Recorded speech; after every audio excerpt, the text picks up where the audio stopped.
Welcome back to the Fairfield Dynasty. Today we travel to the West Coast as we'll be taking on UCLA. We are 1-3 coming into today's game.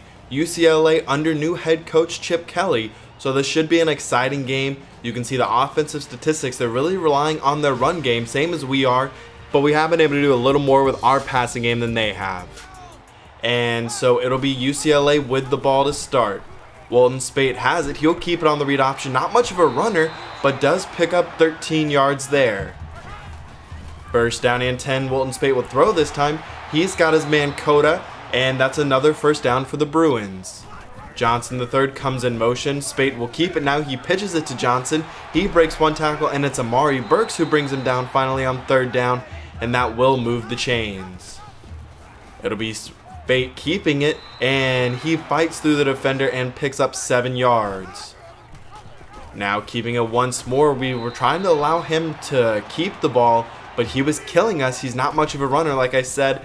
And now it'll be the other running back, that's Bolu Olaronfu, and that's 4 yards, so second down and goal. It'll be Jamambo, and he gets into the end zone from 6 yards out, and that's a great drive from UCLA, pretty much all of it on the ground. And they put 7 points up on the board. Now it'll be our offense in the black helmets and black pants.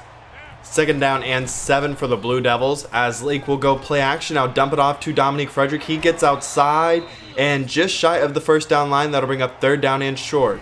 We're able to convert. So now another play action. This time we'll take a shot downfield, and TJ Cross, that passes out of bounds. No chance for him to get that. He's really broken out these last couple of weeks though. Now we go outside, and it's TJ Cross. He's been so good in the vertical passing game as there's a 24-yard reception. Now we'll go draw a play, and a great job by the defense to not be fooled as it's a loss of 2. 3 wide set on third down and 10. Lake throws, and Antonio Lawson can't hang on to the ball. That is a drop, and we'll be forced to punt the ball away. The punt from Parks, and it pins UCLA deep inside of their own 5. So now second down and 8. It'll be Spate keeping it once again. He's got some room to run outside of their own shot of their goal post to the 25-yard line. Third down and 8. Spade will go to the air this time. He's got a man open, and it's Howard on the catch for 40 yards. Deontay McBride was burned in coverage there. Being from California, UCLA has a ton of speed on offense. Spade not the speediest of all of them, but he does get inside of the 5-yard line, brought down at the 2. It'll be Spate, the former Michigan quarterback. He keeps it, goes outside, and scores from 3 yards out as he is lighting up our defense. Definitely not what I expected to see. They have another quarterback who's more of a runner. Did not expect Spate to be that guy today. Antonio Lawson, a great catch. He hangs on that time and picks up the first. Third down and 5. Throwing to Kenny Spence, and just did not get out of his break quick enough, and Lake just offline on his pass as well. We near the end of the first quarter. It'll be a throw outside, and Coda along the sideline gets it and gets a foot in bounds. Spate now on the read option once more, and a great tackle by Gilchrist as he upends Spate. Third down and 8 for the Bruins. They'll go to the air, and Coda can't hang on to it. He saw Richard Scruggs coming in, and now they'll kick the field goal. It's around a 52-yarder, and it doinks off of the upright. No good. So it stays a 2-score lead. Here's Dominique Frederick, a nice cutback as he's able to pick up 5 yards. Third down and 2. We bring in 2 tight ends, and it's Frederick on the carry and just barely able to pick up the first. 3 wide from under center. It's Butler this time, and on third down and 6 he picks up 2 or 3, and that's not enough, but we'll go for it on fourth down. Quick throw, he's got Tavarius Edwards, and the possession receiver stays true to his name and comes in with the catch. Kenny Spence into the game as our other running backs were struggling. There's a nice 7 yards. Spence will stay as the deep running back. Aaron Montana in at fullback, and there's another nice run for Kenny Spence to move the chains. We go empty on third down and 6, and nearly intercepted by UCLA. Lake lucky that was not a pick 6, as it'll be CJ Sanders on for our first points of the day, and the kick is good, so the lead now sits at 14-3. 2:40 left in the first half. A lob outside of Jamambo. He's got it, and he's brought down inside of blue table territory, a 21-yard reception. Now they give it to him, and he is brought down to the 40-yard line, a 7-yard carry. 4 wide set as they'll spread the field. They'll run it once more though, as we're really focusing on stopping Spate, so we'll just allow Soso to get all the carries. A draw play now as going to the left, brought down by Carnell Blackshear. Under 2 minutes left now in the first half. 2nd down and 2, Spate will throw. He throws outside to Johnson III, and he's brought down by 2 Blue Devil defenders after 11 yards. That'll be Johnson in the backfield. The give goes to Jamabo. He's got it, and he's into the end zone from 13 yards out, and it's now a 21-3 game, pinning the extra point. So it is 21-3, a minute and a half left for our offense to work, and 1st down and 10. It'll be a loss of 7 as the protection just broke down. No one got open. Lake will now throw down the field. He's got Tavarius Edwards. He's into the open field and brought down inside of UCLA territory. 41 yards, a career long for Tavarius Edwards. Terrence Lake now goes outside looking for cross, and it's knocked away at the last second. He did a good job of high pointing it though. Lake will go to the air on 3rd down and 10, and he goes down once more as we will head into halftime. 21-3. Our defense is struggling at stopping the running game, and our offense hasn't been able to produce very much. So in that first half, we saw Wilton, Spate, and the UCLA run game really dominate. We only had 27 rushing yards as a team, and as a passing attack, we did more than that, but just still not great. There's Adrian Schaefer. He breaks the tackle and just trucks the defender, but then ends up falling and tripping forward. We're going to need to be more balanced in the second half if we want to make a comeback. There's Schaefer once more across the middle for 15 yards. Offset, I will pitch it outside to Frederick, and nowhere to go. He'll lose a yard. Bunch to the right for Spencer Clay, who has entered the game. And it'll be Nathan Reed on the reception, but he gets lit up and loses the football.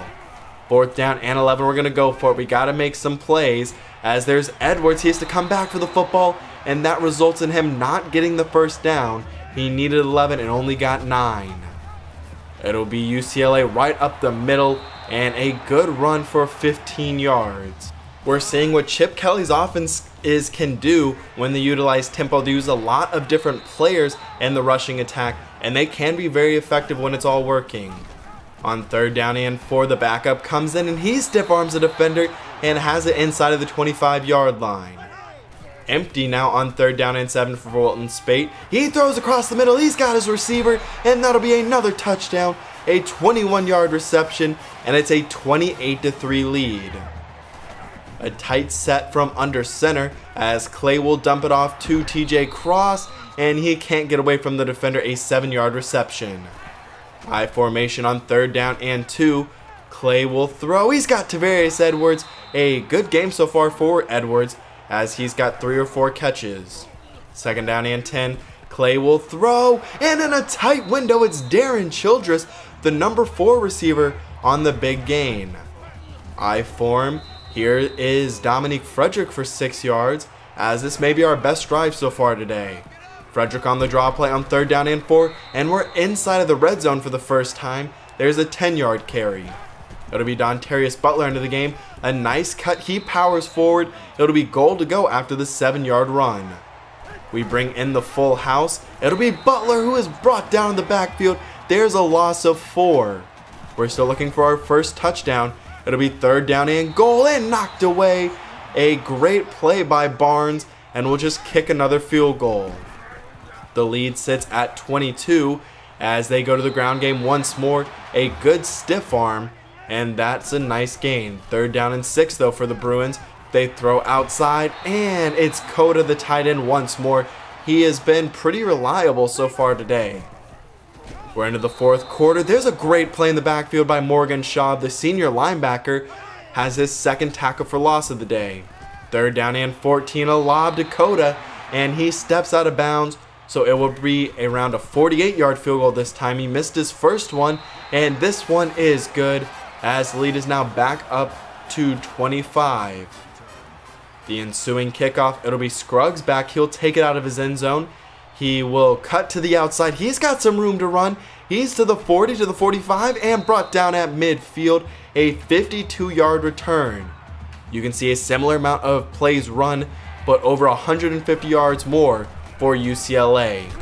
Here's Butler as he has it for 5 yards, as Dominic Frederick will not return today. He just hasn't been playing very well, so he got benched for Dontarius Butler. Just trying to see what he's able to do. 4th down and 1, the fullback dive, and Kenny Spence picks up 4 yards. But with the Frederick, just trying to see if any of our other running backs can get some running game going.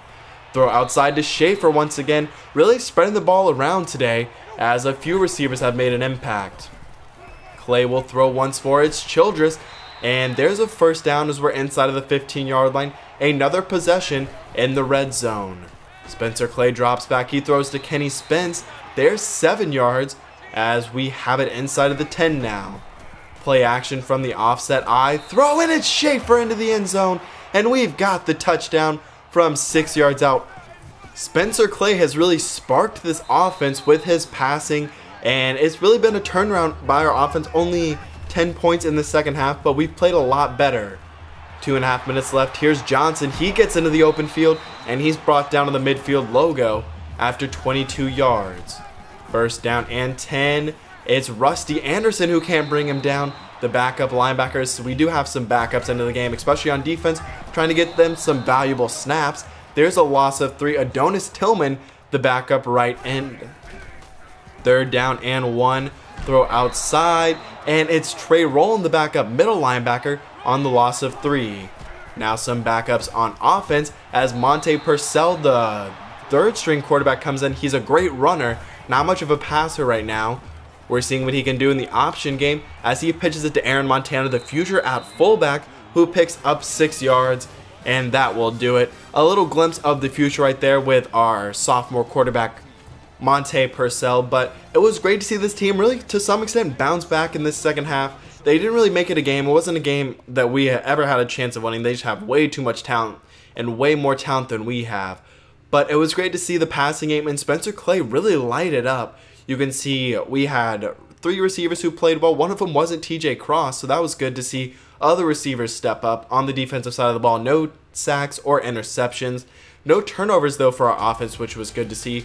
But now we move forward through our bye week, and we'll be facing another Power 5 team. This time they're ranked, though, as we'll be traveling to the Plains to take on the Auburn Tigers, Jarrett Stidham, and a very talented Auburn defense.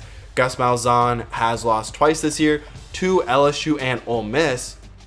Last episode we saw the Ohio State-Wisconsin matchup 1 versus 2, and Ohio State was victorious. They sit atop the polls with Michigan number 2, so that could end up being a very interesting end to the season if they both end up as number 1 and 2 going into that final week of the season. But a look at this Auburn offense, you can see a lot of talent, a lot of speed, and just athleticism throughout the roster. It's going to be another tough game. A look at our season stats. The quarterback's pretty even on passing yards, 3 interceptions though for Spencer Clay, a similar amount per game as well. Butler and Frederick are your leading rushers. TJ Cross with 443 and 4 touchdowns. And then on the defensive side of the ball, Carnell Blackshear is our leading tackler. But now we get into some more exciting news. Today was a tough game, but we have some recruiting news and some commitments. John Roberts, a junior college guy. He's not the fastest, but has some of the best coverages day one when he comes on campus. Craig Love, not a great athlete, but does have some good acceleration and is a good receiver. Definitely has to develop as a blocker. Zach Bonner, one of my favorite players in this class, only a 1-star, but good athleticism in the safety position, can hit a little bit, but does need to develop in coverage. And then Dwayne Scott, who could be a day 1 starter as a junior college guy. He's a decent athlete and overall just decent prospect. A look at the guys that we're targeting. JD Key's a new guy on the board, as he's a 1-star junior college guy, 6'4", out of North Carolina. He's a decent athlete, decent tackler, and just a decent player to add to our rotation at linebacker. I hope you did enjoy today's episode. If you did, please like down below. Leave your comments on the game down below and our recruiting class. Who are your favorite commits of today's episode? But I will see you as we make that trip down south next episode, 'cause I'm out.